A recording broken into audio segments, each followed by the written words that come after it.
Hello friends, இன்றைக்கி வீடியோவில் ரோஜா செடியில் நல்லா திக்கான பிரான்ச்சஸ் போடணும் அப்படின்னா முக்கியமான ஒரு எரு போடணும். அதை என்ன எருன்ட்டு பற்றி பார்க்கலாம். இப்போது ஒரு ரோஜா செடியில் நம்ம ஒவ்வொரு எருவும் கொடுத்துக்கிட்டே இருப்போம். வெஜிடபிள் வேஸ்ட்டு கூட சாயில்குள்ளே அப்படியே பச்சையாக கூட வைக்கலாம். எதுக்கு சொல்கிறேன்னாக்கா, இப்போ நம்ம பச்சையாக வைக்கும்போது செடிக்கு எந்த பாதிப்பும் இல்லை. அதாவது கம்போஸ்ட் பண்ணும்போது நம்மளுக்கு கம்போஸ்ட் டீ வரும்.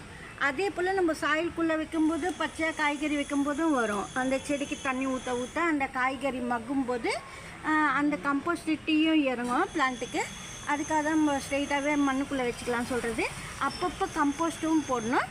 அதே சமயத்தில் பச்சையாக கூட அப்பப்போ கொஞ்சம் கொஞ்சம் சேர்த்துக்கிட்டே வரணும் சாயில்குள்ளே. ரொம்ப நல்லது. ஏன்னா ஒவ்வொரு பொருள் சில டைமில் கிடைக்காது நமக்கு. அதுக்காக தான் நான் சொல்கிறேன். இந்த பக்கம் பிரான்ச்சஸில் 3 மொட்டு இருக்குது. இங்கேயும் மொட்டு வரப்போகுது, இங்கேயும் மொட்டு வந்துருக்கு பாருங்கள். நிறைய மொட்டு வரணுன்னா அப்பப்போ வாழைப்பழம் அதாவது வாழைப்பழம் தோல் நீங்கள் தண்ணிக்குள்ளே போட்டு பிசைஞ்சு பிளான்ட்டுக்கு அப்பப்போ 2 கிளாஸ் கொடுக்கணும். அதாவது லிக்விட் ஃபெர்டிலைசரு. எதுக்கு சொல்கிறேன்னா, வாழைப்பழம் தோல் நீங்கள் சேர்க்கும்போது ஃப்ளவர்ஸ் கிடைக்கும். அதுக்காக மொட்டு நிறைய போடணுன்னா வாழைப்பழம் தோல் கண்டிப்பாக அப்பப்போ சேர்த்துக்கிட்டே வரணும். 1 வீக் ஒன்ஸ் கூட ஒவ்வொரு வாழைப்பழம் தோல் பிசைஞ்சிட்டு தண்ணியில் ஊற்றிடலாம் பிளான்ட்டுக்கு. வெஜிடபிள் கம்போஸ்ட் மந்த்லி ஒன்ஸ் போட்டாலே போதும். 2 புடி அளவுக்கு போடலாம். இப்போ வெஜிடபிள் கம்போஸ்ட் மந்த்லி ஒன்ஸ் போடுறீங்கனாக்கா நடுவில் மீல் மேக்கரு தண்ணியில் ஊற வச்சுட்டு லிக்விட் ஃபெர்டிலைசர் கொடுக்கலாம்.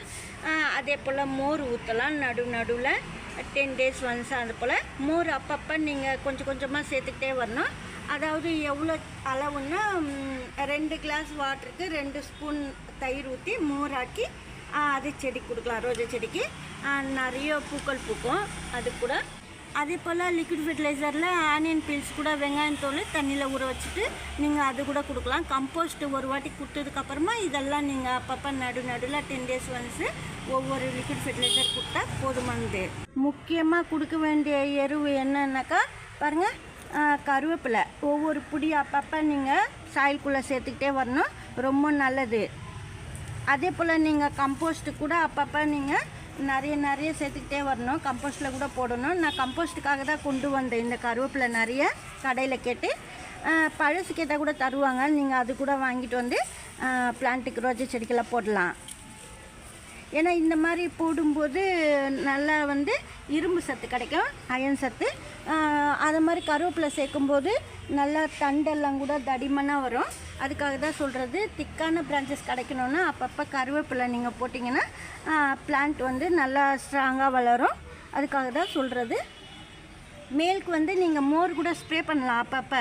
சப்போஸ் தளிர் வரலன்னா மோர் ஸ்ப்ரே பண்ணால் கூட வரும். இல்லை காய்கறி வேஸ்ட்டு நீங்கள் தண்ணியில் ஊற வச்சு 3 days அதுவும் நல்லா நிறைய தண்ணியில் கலந்துட்டு ஸ்ப்ரே பண்ணலாம். கண்டிப்பாக தளிர் வரும். ரோஜா செடியில் திக்கான பிரான்ச்சஸ் போடணுன்னா கருவேப்பிலை அடிக்கடி சேர்க்கணும். முக்கியமான எரு இது. மந்த்லி ஒன்ஸ் வேப்ப இலை சேர்க்கணும். இல்லை வேப்ப இலை கிடைக்கல அப்படின்னாக்கா வேப்ப முன்னாக்கு நீங்கள் வாங்கி போடலாம்.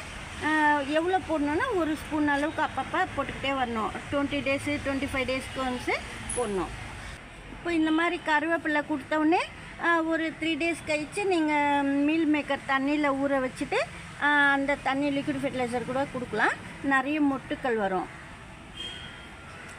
இந்த வீடியோவில் தான் பிடிச்சிருந்தா லைக் பண்ணுங்கள். நன்றி, தேங்க்யூ.